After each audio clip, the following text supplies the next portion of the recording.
Hello, hello. Good morning, good morning. Once again, this is Kaprutas. Breakfast time. My coach, more cook hot pods better to me than more fresh cold pods. That's my coach and observation.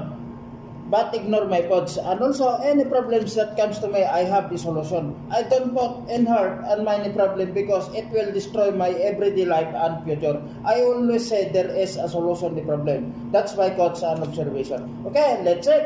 Breakfast time. Press.